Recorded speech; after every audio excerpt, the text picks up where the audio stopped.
said it on this podcast before. I'm going to say it again. I'm obsessed with the mind. I just find its abilities, its depth, and power so incredible and fascinating. I already did a couple of episodes with the mind at the forefront, one about mental health and neuroplasticity, and the other one about the power of the subconscious. Today, as a continuation of my Ayurveda sequel, A Journey to Healthy Living with Ayurveda Medicine, we'll explore the mind through an Ayurvedic standpoint. I told you I'm obsessed.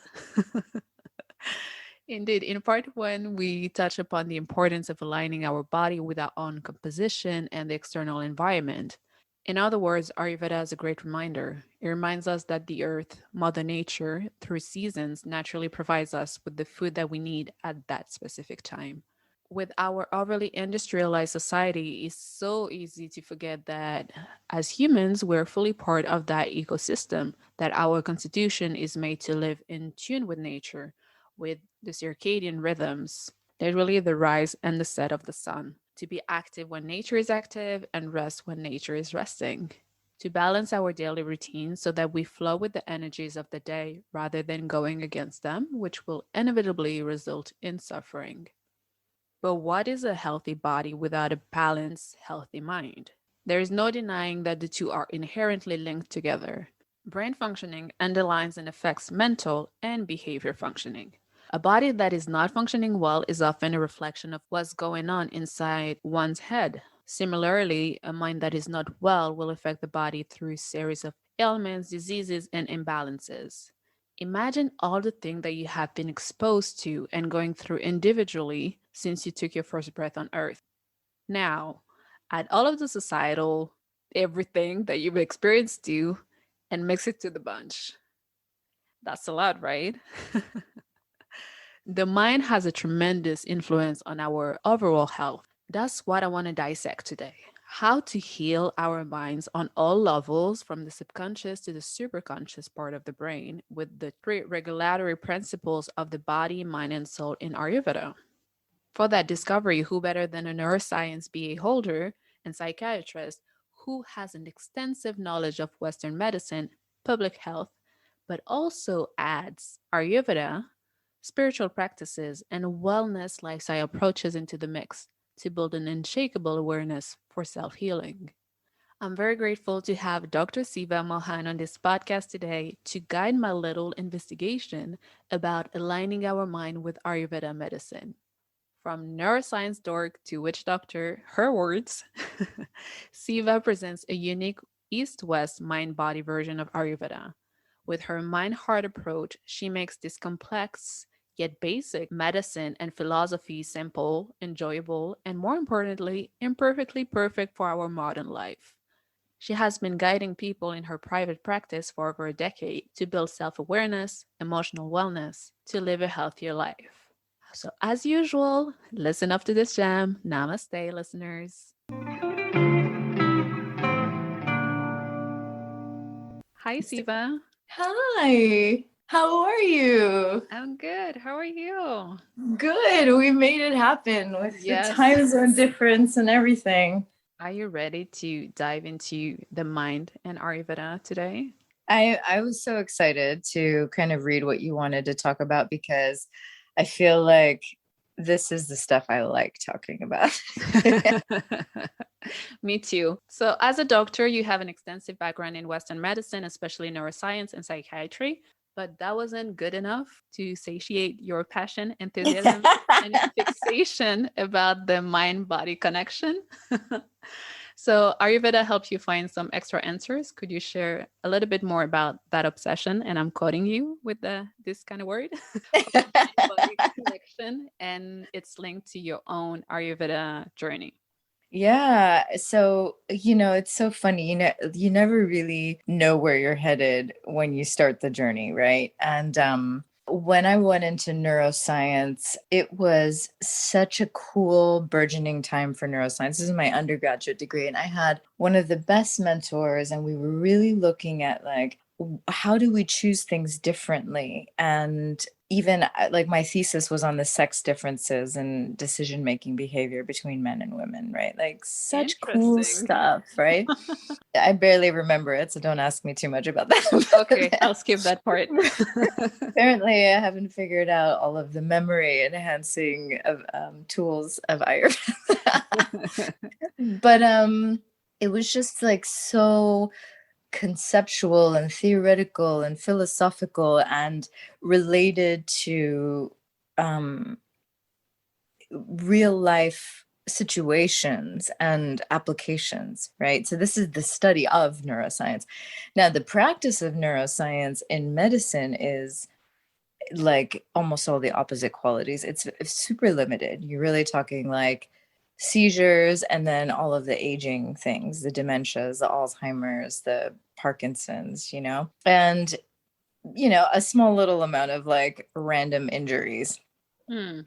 But it's the seizure stuff is like mostly with kids, and then all of the elderly stuff, it's all super depressing. And one of the reasons why it's super depressing is because we don't have any cures for anything, nothing. So we're just throwing drugs at things. I mean, like for seizures are still our main standard of medication is antipsychotics, right? Like we do have some like anti-seizure medications now, but even still, it's like how much we know about why things happen and how the tools we have are really rudimentary. Yeah. I feel like we're still very primitive. And so imagine how depressing it was to go from this like, oh my God, this whole world of how we think and how we choose and the brain is so cool, to like, I'm at that stage right now. here's another prescription for something that maybe will help you, maybe won't, but really isn't going to change anything, and you're going to be on it forever, right?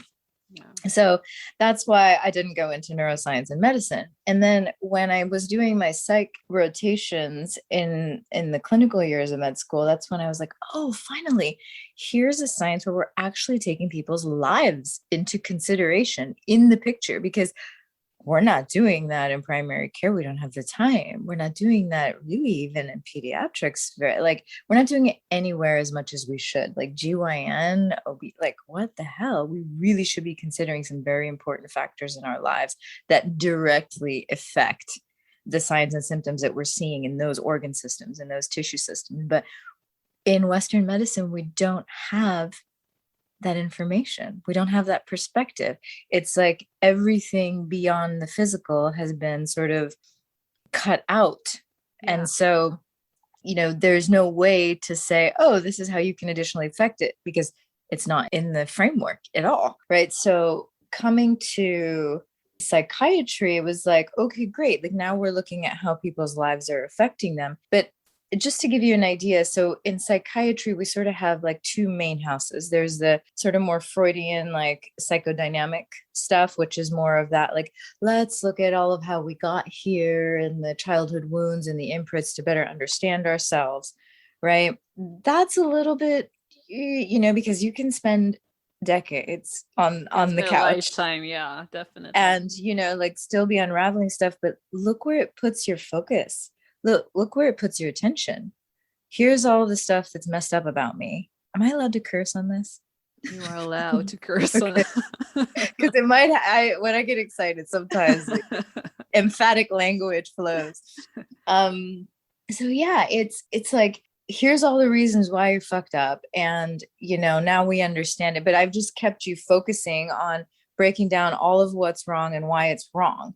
That is not healthy for us, because it pumps out in our cells all of those same like biophysiological responses of feeling like I'm not good enough, something's wrong with me, I need to solve this big thing. It's those feelings that you end up residing in when you're doing all of these thoughts. So, the fact that what we think immediately results in how we feel. Definitely. And then that immediately results in how we choose everything. Ultimately, yeah. ultimately. So interestingly, also how we feel influences how we think. This is a bidirectional. This is amazing. That's what I talked about in the intro. So I love that we're so aligned on that. Awesome. So, coming to psychiatry, there's the psychodynamic, then there's the cognitive behavioral. And definitely I was more geared towards that because that's more of like, okay, here is a behavior and it's resulting in this outcome. Let's change the behavioral response and then thereby change the outcome. Okay, yes, that's beautiful because in there is like some awareness and acknowledgement of our role. There's, in influencing what our life experience is. Yeah. Right. So it's a lot more empowered of the side of psychiatry, I think. And I'm more geared towards that. But even still, there is no true, all of this spirituality, all of it being outside of the mind is still cut out of the framework. Do you see what I'm saying? Yeah, definitely. And so the whole like, what are my gifts? What do I feel is my life, my purpose, my intention in this lifetime? What are the things that truly nourish my spirit? How am I feeling, in my potency as a creational being? What are the like evolutions that I'm looking to take in the next cycles of my relationship? Do I like, how do I attend to emotions as messengers and understand my own emotional needs and in any given situation? How do we bring emotional intelligence into decision making? Like that, I feel like is where that's the stuff that I honestly didn't find in Ayurveda school, but I found in Ayurveda in my own study, in my, so what so do you mean your own study? Yeah, so I feel like in Ayurveda school they'll cover like Ayurveda psychiatry, and definitely there's a lot that relates to the questions you were presenting me with in our email exchange of like, okay, well, how does the nervous system relate to, the emotions and, what sort of doshic imbalances are reflected by different emotions and, how can we bolster the mind and the nervous system? All of that stuff, yes, they, technically, this is stuff I learned in Ayurveda school, if you will, right? But, I think with all of the best teachers, the stuff that we teach best or that we know best really comes from personal inquiry. Yeah, that's true too. Definitely. It's like the stuff that I feel strongest about, that I feel like are my biggest messages, are the ways in which I've put together all of the information from the different sort of experiences in life. So yes, med school, yes, psychiatry, yes, neuroscience, yes, meditating on a mountain for hours, yes, doing this travel alone, living in different parts all over the world, seeing different indigenous healing systems, sitting with my grandmother when I was a girl. It's like it all comes together. And you're seeing in it some novel recipe, some novel like way to put it together, some novel things to highlight in a certain way that is unique to you, right? So in that I found my dharma. In that I found like, okay, it's not that I'm meant to be a doctor or I'm not a practicing doctor, I have an MD, but oh wait, am I meant to be an international public health professional? No, I'm no longer a public health professional.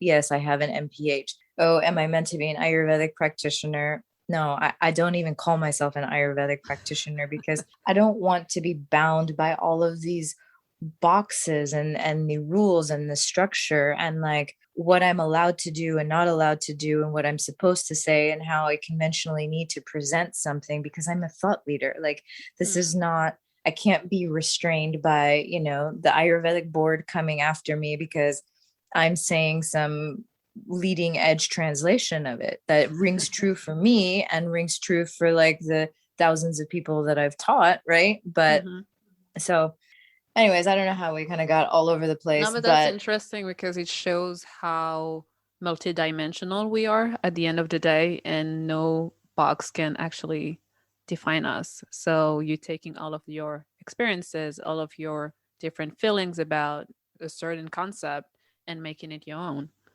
That's the hallmark of this time for me, of this age, because look, we have so much access to everything. You can literally access anything. Yeah. So like the fact that Siva likes, celery juice and chai and Kyoto, Japanese jazz and convertibles and, like I have access to all of that. So I have the ability to be so varied and so unique in a way. Like imagine if I was in a village in a very rural place, like with no there's access to information. Yeah. no real access to information, but also no access to even that process of having so much access that you choose and you carve out who you're choosing to be. In those settings, it feels more like we didn't, I'm like referring to this like past lifetimes or something, but it's still now. Even like there's a lot of people who don't have the opportunity to choose who they want to be. Definitely. Yeah. So I feel like if we are here in these settings where we can, we must. Like that's as simple as that. Yes. We just must. Yeah. I agree with you. There is so much freedom in choosing, and sometimes we take that for granted. But thank you for underlying that. But how did you get across Ayurveda after all of the med? Yeah, so super random. My grandmother came from India when I was born because I was born here in the States, and she was just around, and it was a thing where like if I had a tummy ache, she goes to the kitchen and she fries something and then comes and rubs it in my belly. If I have a headache, she goes to the kitchen and, she warms something and does something and massages it in my head. Oh, I am struggling with a cold. She goes to the kitchen, she cooks up this and and my mother went the total other way because in India, this is like poor village medicine. Okay, interesting. And it was illegal for the entire British regime because it was like connected to our spirituality and our power and our mysticism. And it is a spiritual endeavor because it's self-realization, Ayurveda, and we can come to that next. But so Amma was just kind of around doing that stuff. And then when I went to med school, I was an atheist, like a scientist, like, I would argue with her, like, Amma, like being cold with your hair outside, wet outside isn't what gets you sick. It's bacteria. I would say these things to her like, oh, beets don't make your blood red just because they're red, Amma, like, but I also didn't see that we were both right. I couldn't reconcile the Western scientific with her sort of more, I don't know, just felt like kitchen witchery, right? Like I couldn't reconcile the two. But indeed, if you do a breakdown of all of the nutrients that are in beets, you can very clearly identify why it actually is very nourishing for the blood system. It's not hard to bridge those two, right? When you understand that cold and the energetics of cold and what it does to digestion, and then how that impacts immunity, which lowers your resistance to the omnipresence of bacteria, right? Like there is a connection. You can reconcile these two. So definitely for me, there are times I look back and I'm like, why did I get an MD? Like that was a lot of money in student loans. Yeah. And I realize I think it's because part of my role here is to really bridge those two views, the ancient and the modern, and really everything we're finding in modern science is validating these ancient perspectives. And yet we're still so ridiculously like in our infancy and like not in our power. Like to me, my criticism of India is they're wasting too much time trying to prove the validity of Ayurveda to the Western science world, and they're Oh, that's doing like interesting. really just like, these studies that are taking place, like, oh, we have the isolate from turmeric and we're applying it to rats and we're measuring inflammatory responses and we're identifying the molecules. Like, look, we have known for 5,000 years that turmeric is anti-inflammatory, and the whole herb, not some extract isolate. Like, why are we spending $1 million on this study when we could be using that $1 million, or we could be implementing the wisdom of this like immediately? They have Ayurvedic hospitals. They're doing beautiful, hospital-wide trials, and like, why then regress to do this stuff? It's definitely some post-colonial, I think, like residue. This Mindset. is my Yeah, personal opinion, but I it's agree. like, India, stop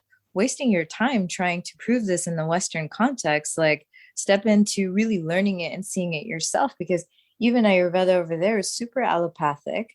Like, you go to medical school and then you have additional like Ayurveda infused in it. So they Okay. come out with all of what we learn in 4 years. They come out with all of that plus all the Ayurvedic medicine in 6.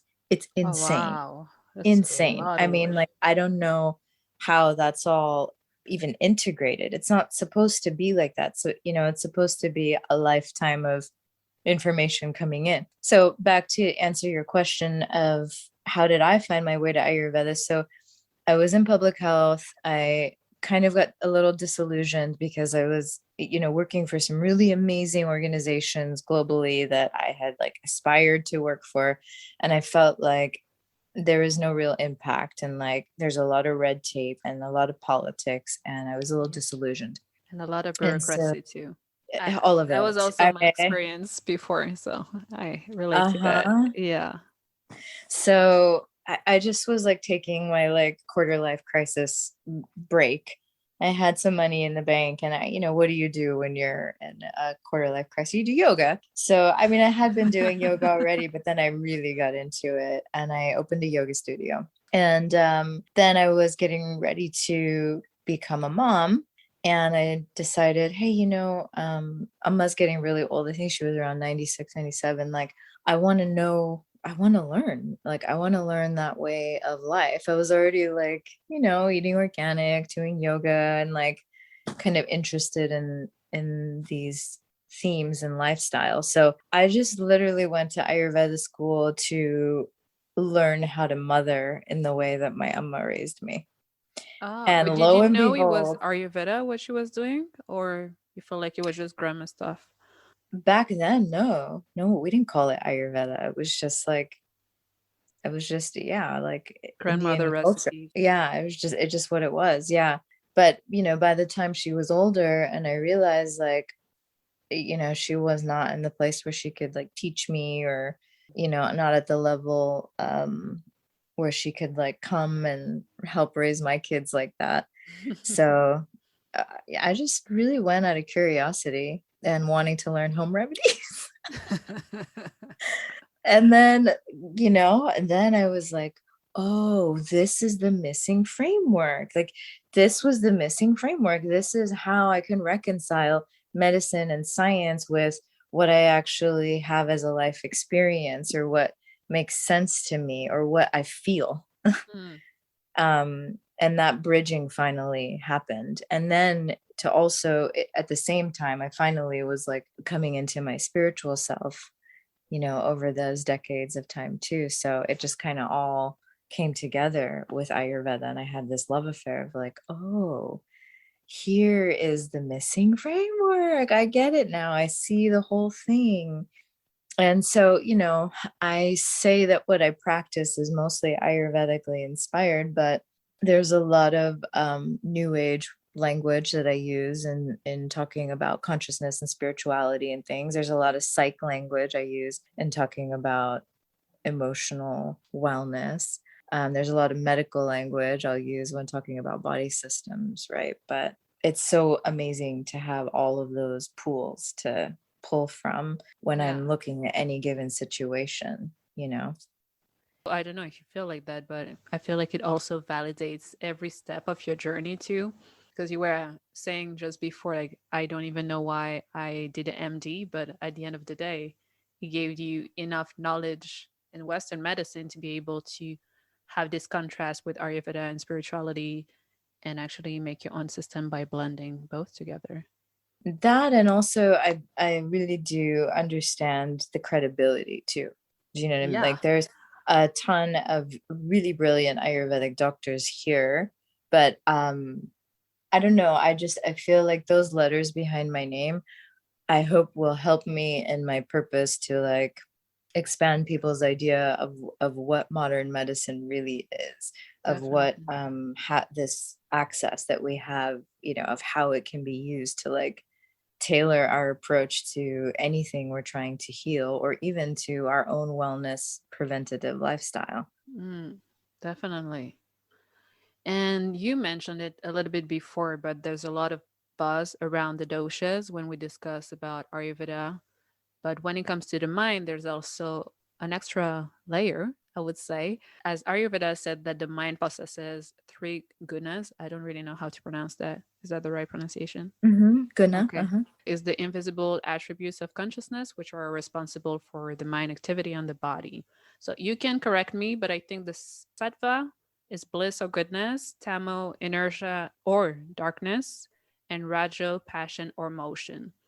Could you please explain what is Yeah. that all about? And Yeah. do we have a unique mix of guna that influences the health functioning of the mind, like is the case with the doshas? Yeah, absolutely. So, okay, Rajas, Sattva, Tamas are subtle energies, whereas the doshas are more physical energies. So, if I'm trying to describe the energetics of something in physical states of matter, then I'm going to use the doshas. When it comes to subtle energetics, there's several layers and layers of discussion. It's super complex, the idea of consciousness in Ayurveda. But another way to say what Rajasattva Tamas describes is like they're describing states of consciousness. So I get this story that my teacher gave me to like an analogy to understand this when I first started learning would be like, okay, a lake that is super clear and still is like that lake would have the quality of sattva. It's fully reflecting the light, it's clear, it's still, right? Rajas would be like the lake has a ton of waves happening, a lot of motion, a lot of movement, and it's, you know, reactive, right? So the wind blows and the wave comes and the, you know, and so sometimes it's really reflecting the light and sometimes it's not. Yeah. Right? And then tamas is kind of like, imagine the lake was super murky and like full of a lot of like more like swampy. So it doesn't even really reflect the light and it's heavy and thick, you know, it's not like that clear, like sort of thin, translucent water, right? So now as you hear these like adjectives I'm using, you can almost like apply them to people in how they speak and in how they make choices in life, like, you know, clear, illuminating, still, like non-reactive, translucent, transparent, honest, right? Like you could kind of get a feel for how this analogy could sort of extend to almost the way you see people operating, like the consciousness that they're operating with. So let me just give you an example.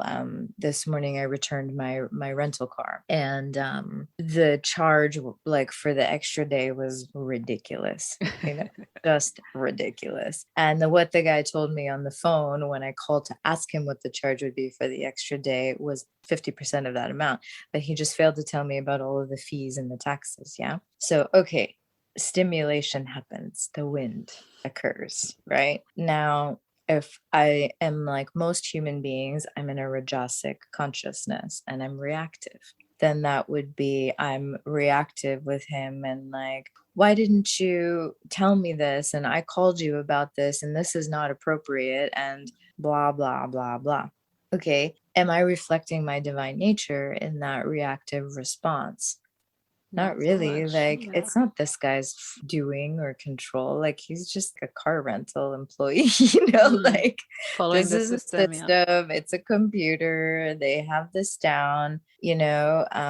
What I'm doing is I'm choosing a response that is just based on how the wind stirred me up, what my reaction is, right? But it's not coming from a conscious choice, Okay, I right? get it. It's not being mindful of like, so let's say I was just in tamas, you know, I might just get very quiet, not have any response, go outside, sit on the curb and cry. Yeah. Or not even cry, not say anything, not to, but it totally internalize that Yeah. as The like, oh my experience. God. And then like, you know, feel like murky, like bad things always happen to me. Like, I can't believe that happened. Now I'm not going to be able to buy blah, blah, blah. Oh, this is so terrible. It's hopeless. I have no power to change. I'm always victimized. Like, there's not the reactivity with it, Mm. but it's like thoughts Super that heavy. sink you like a swamp Yeah. and that don't motivate you to action. Not Right? at all. There's no like even yelling at the guy as an action. There's also no solving as an Yeah. action, right? Is there one better than the other? Well, I mean, obviously the goal of enlightenment is pure sattva. Yeah. So that consciousness is like, okay, like, thank you very much, sir. You know, like, this is the way things are. I'm accepting things the way they are. The truth is that now I've gained insight and clarity on how these rental car companies work, and that will probably serve me in the future. This is a learning experience for me. This gentleman was very friendly. Oh, yes. And let me now code in my brain and learn that whatever the base rate is, there's always going to be a lot of fees. Expect that. Okay, great. I learned something. I grew. You know, have a wonderful day. Everything is from a how is this divine for me? How is this in my greater good? How does Yeah. this serve my consciousness? So in this example, you can see why obviously sattva is what we're reaching for in terms of like our spiritual growth, Mm. our growing our awareness, our choosing to experience our life in a way that feels best. Because of those three scenarios, clearly the sattvic response allows me to feel happiest, Yeah. allows me to feel healthiest, allows me to feel like the experience served me. And so I'm not victimized. Mm. Whereas the other two, you know, with Rajas, it's like you're constantly in the waves and things aren't from a centered, conscious, mindful decision making. It's like everything is just reactive and you're not really empowered in that place. You're kind of operating from that base victimization, right? Mm-hmm. And then with the tamas, again, there's definitely like a victimization, but it's like incorporated and internalized and like assimilated as like who you are, you know? So look, like obviously it seems like tamas is the worst. In the universe, we're just here to experience all of them, ourselves. And the majority of humans are in a rajasic consciousness. And when we do things to increase our awareness, to choose differently, to evolve ourselves and how we're showing up and shift the energetics of our life experience in that way, we're becoming more sattvic, we're becoming more enlightened, right? We're more reflective of the divinity that's inside of us and all around us, that's inside of everything that's living, right? So, you know, yes, technically that's better, but there are times when you can be floating like too light. There are people that have trouble, like let's say you're a kid and you do some drugs and like you just, you know, can't bring it back down, you know, and you're just too disconnected and like ethereal. Like that's when something tamasic in quality would be a remedy. Do you see? So in Ayurveda, there is a time where everything is a medicine and everything is a poison. It's all dependent on context. I get it. It's interesting. Mm-hmm. So it So, depends. you know, like if I'm hot, overheated, cold is the remedy. If I'm freezing and, you know, shivering, then cold is a poison. Yeah. It's like the opposite of what you feeling or experiencing at this moment. Just like with the doshas, are we born with a specific mix of the gunas, or is just regarding our own evolution, how we get in touch with our divine being or not? Both. And Both? same with the doshas actually too. So I do review all of this in my book. I kind of take people through understanding what are the basics of Ayurveda, looking at your constitution, which you're referring to, right? Which is sort of like how you were made, energetic patterns, like just how you were made. But then there's also current state, which is where you are now. And this is what no one really talks about in Ayurveda. And I think probably one of my biggest departures from traditional Ayurveda is veering away from this constitution centric approach where it's type yourself and live this way, right? Type yourself and buy this thing, type yourself and eat this thing, and that's ridiculous to me. Like, if I'm going to suggest any healing remedy for you, it's based on where your energetics are now. Right Healing now, happens yeah. in the now. So I really need to base that off of your current state. Now, it's really helpful to know your constitution for your longer term patterns and things I should put in greater context, but it's not going to change what I'm telling you to do now to remedy what's happening now, if you will. So in my book, in my intro course, I'm filming actually next week a beautiful intro course with One Commune. It's all saying, listen, this type yourself thing is fun, but it's not where we're going to start. Yeah. And so really, let's look at what are the energetics of where we're at. So in answer to your question of like, oh, are we born with the gunas? Yeah, you definitely are born with what you were given, right? So energetically, what was present in the egg and the sperm combines, and also the energetics of the pregnancy experience. And that does come with certain states of consciousness and qualities that are subtle or non-physical and also physical, right? So you, as a non-physical and physical little being, got the non-physical and physical components from your biological parents, and also the energetics that came in the womb. And that whole little nice creation pops out as you, and you have your constitution from that, right? But then your little energy ball is taking in energy, taking in energy, taking in energy, taking in energy from, like, breast milk to schoolyard experiences. Yeah. And everything we're going through, everything we're taking in, so we're literally taking in the energetics of our lives, and we're making up our bodies and our substance from that, right? Yeah. So your current state is sort of a reflection of, like, what are the energetic patterns that are present in your little energy ball now. And we can look at the doshic patterns that are present, like, okay, like, wow, there's a lot of this or a lot of that, or and then we can also look at your states of consciousness, and those will all fluctuate based on what the energetics are that you've been taking in recently. Okay, thank you for the clarification. Yeah. But let's keep on going. Where are we? We've been going all around. I think you all over the place. Yeah. Okay. So we were talking about the states of consciousness with the gunas. And actually, one of my question is, when we go through personal and collective kind of turmoil, challenging, anxious, stressful times, why Ayurveda is incredibly beneficial and kind of sanity saving in these kind of times? It really is the only thing that is, because, you can have a drink. I'm very big fan of, soothing in these ways that we know how to soothe, right? Like, but does that really change your consciousness? Does it really grow you, evolve you, or give you more sanity? No, it doesn't, right? So in Ayurveda, I feel like it's the only way to true emotional wellness, because we can't have true emotional wellness unless the energetics of our lives are clean. Oh, powerful. Powerful.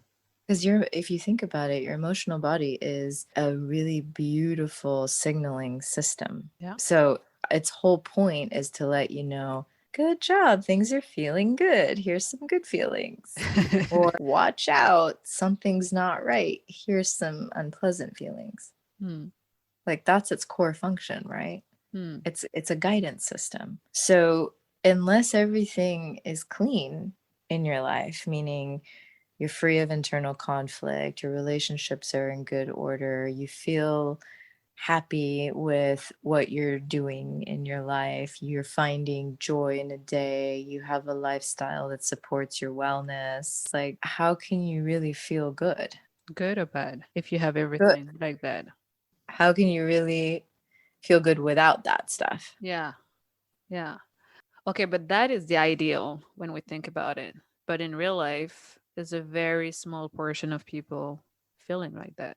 But that's only because they don't know how to choose that way. So, like, what I can tell you, like, that's the common thread between all of my clients. So I have people that will come to me that have no diseases at all, that just like, heard me at a yoga teacher training or something, and wanted to work with me to like, I just feel something's off, and I just, so I don't know what it is. And we look Mhm. at their lives and we're like, ooh, the energetics of your financial stability, the energetics of your relationships, the energetics of your day-to-day life and your community and what you're really wanting in your life experience. Oh, like here are some areas that are really off, like Hmm. the way in which you're eating, maybe, who knows, right?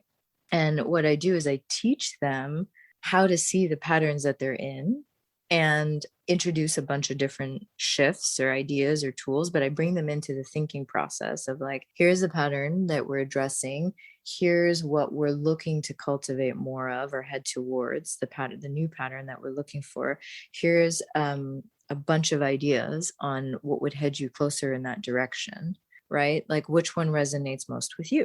Mhm. What do you feel? How do you think about this? And I bring them in right from the beginning to teach them to fish, because it's just a matter of being taught the ability to see the patterns in your life, to identify where the energetic, need attention, and to have the confidence and the belief that you can shift the energetics, right? So I hold their hand through that process while we attend to whatever it is in their lives. So, that could look very different for this like sample person that is, just like this yoga woman that has no big diagnoses, to somebody who's got several long-term chronic degenerative diagnoses. Hmm. That work looks different, but the process is the same.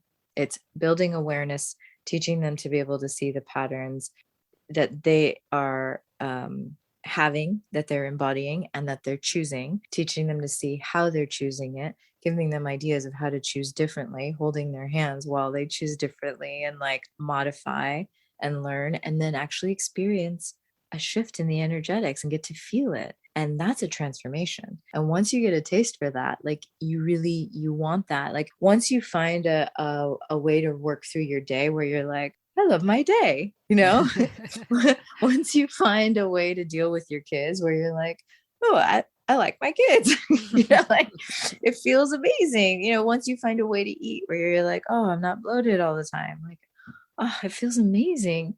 You don't want to stop. You don't want to give that up, you know? Yeah, So definitely. I think Ayurveda is the way that we learn how to clean up the energetics of our lives in the big picture. So that it really is the only way to true emotional wellness, right? Mhm. And it doesn't mean that the energetics won't get messed up and life won't bring challenges. It just, but you've got the process, you've got the skill, and you attend to your emotional wellness and you achieve it.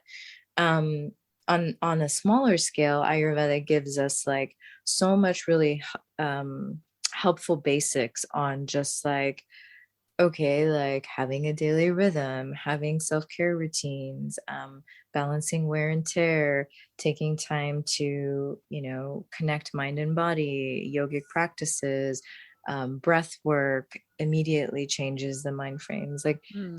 there's so many tools in Ayurveda to support the actual body and the physical um, nervous system, right, side of things too.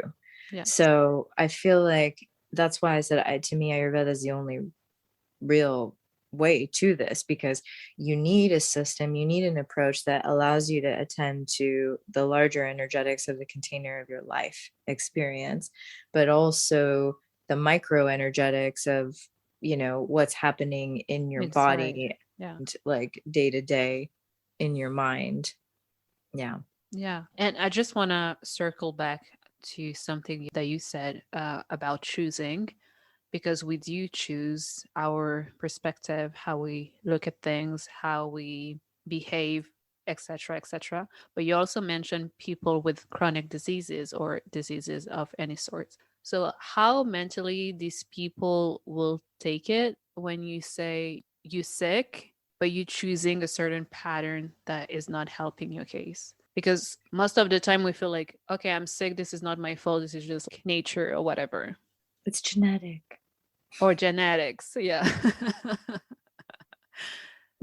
So how does that fly with Everybody has their own responses. Of course, there's always the human spectrum of response. So it will depend on your level of emotional maturity, right? And by emotional maturity, I'm talking about being able to take accountability, to feel accountability. You need to be able to have a sense of personal power. A lot of people have never been taught that and don't believe in their own self-worth and power, and so they're not yet with the capacity to take accountability. In the Vedas, we just view them as sort of like newer souls, if you will, like not yet with that sort of spiritual maturity, like kind of still toddlers in that way. And so along that spectrum, of course, there are people who are going to be really turned off or upset to hear that message. Because it kind of feels like you sick, this is your fault, some people can interpret it like that. And those people, I wish them well, but that's like people that work with me usually have heard me speak or have heard me teach and know what they're getting into. And it like there is like for me there's just the healing that's the goal and the forefront. So let's get there. Do you know what I mean? And if you're not ready to take this healing step, okay, that's okay. We can acknowledge that. But at least we're clear and honest about where we're at. We're not blaming something else. We're not staying in disempowerment. We're saying, I need more time to digest and process and like align and act on this. And it's in progress, but at least I've built the clarity and the awareness. There's a difference in that. And that's still healing, right? Because it tells the inner psyche that you're no longer in internal conflict. It's just you're being loving and gentle with yourself and giving yourself a little time to, ripen, to do what you need to do, but you're clear and you've shown up to grow in the awareness and the accountability, right?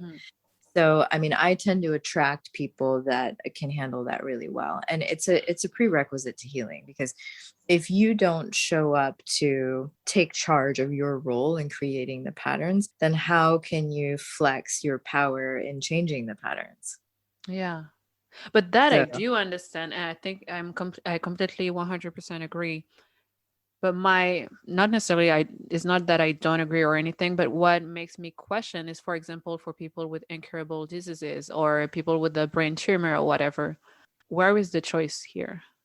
Yeah, so the choice, they will say, was on a spirit level. So no, this is Ayurveda, right? So it's a philosophy that looks at, we are here for the experience, and every experience is a part of our growth as a soul, right? So definitely, let's say, there is a tragedy or a loss or something. It's because we are meant to grow or heal in some way that we wouldn't, it's all interconnected for that. And mind you, this philosophy comes from the belief of recycling of energy.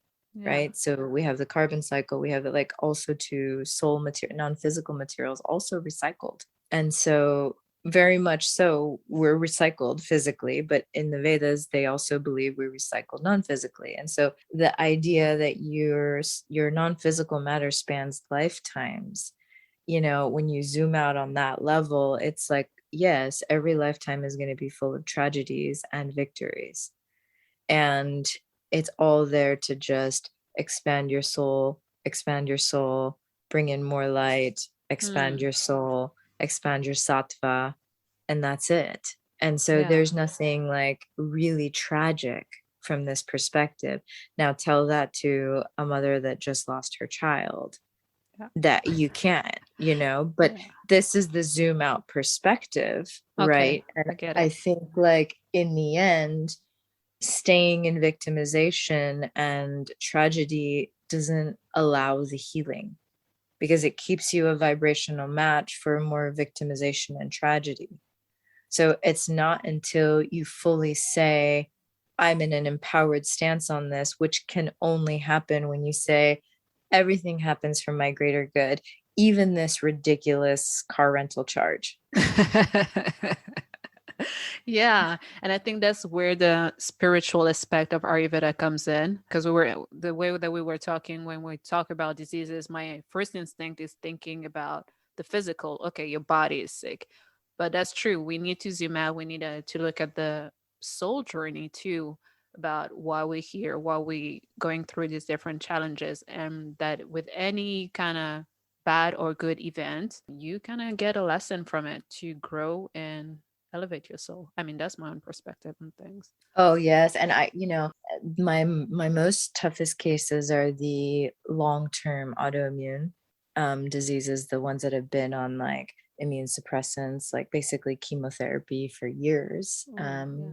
And my goodness, the amount of healing that I have witnessed. Like I have goosebumps right now, but I also like really want to write a book that's just like case studies. I don't have time to do everything I want to do. We want to have this book. We want to read it.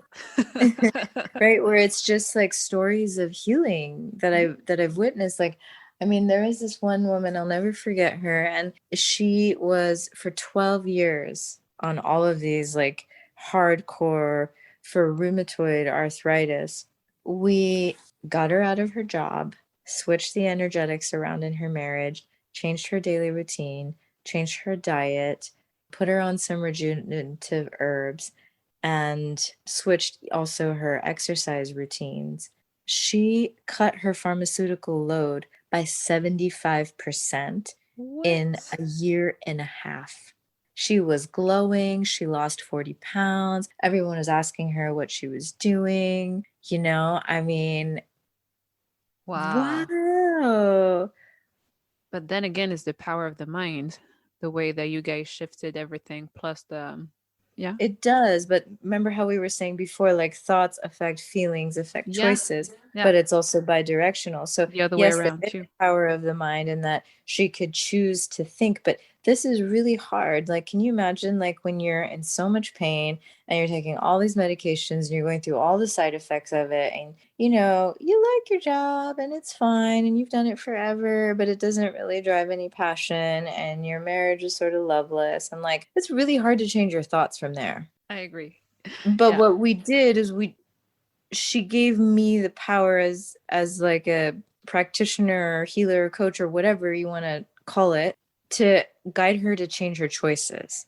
And she didn't put her faith necessarily in herself, but she showed up to change the choices, which then changed the feelings, which then changed the thoughts.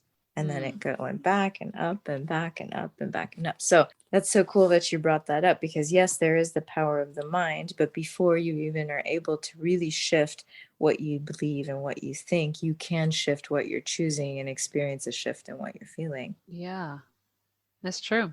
That's true. And that gets me thinking about the law of attraction. I mean, we kind of moving like from the we need a second episode.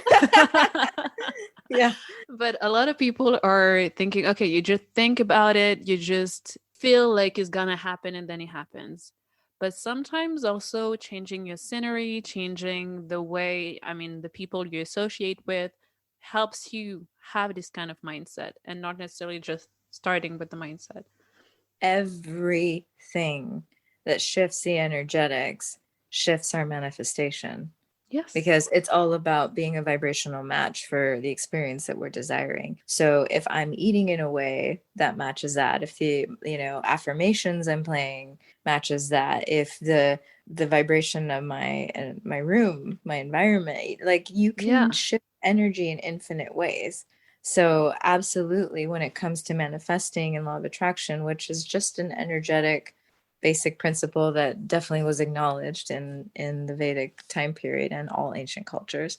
Yes. Yeah, absolutely. Where, it's not just, we need belief to turn a desire into a positive expectation. Almost all of us humans get stuck on the belief part. Exactly. Yeah. So in the meantime, you have a desire, you're cultivating positive expectation. Ayurveda is such a potent way to look at what are all the other ways I can shift the energetics to line up with that positive expectation while I'm working on the belief part. Yeah. And I just love your approach to Ayurveda and everything that you've been talking about, because it's the mind, yes, but it's also all of the energy working, co-creating with the mind.